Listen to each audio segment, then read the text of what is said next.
बलरामपुर जिला के चांदो गांव में केंद्र सरकार के योजना के तहत बने सड़क हुई खराब।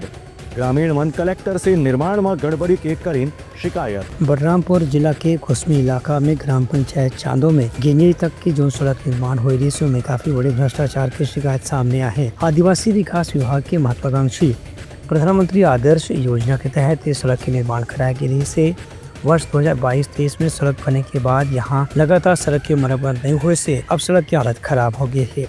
ग्रामीण मन के कहने की निर्माण कार्य में गुणवत्ता का ध्यान नहीं रखे की स्थिति ये सड़क कभी भी अच्छा स्थिति में नहीं रही से ग्रामीण मन एक घटिया सड़क के निर्माण न लेकर के सरपंच और सचिव पर भ्रष्टाचार के आरोप लगाए हैं। इस संबंध में ग्रामीण मन कुसमी जनपद पंचायत के सीईओ से भी शिकायत करी है, लेकिन वह फिलहाल इस संबंध में कुछ भी कहे से मना कर दिस।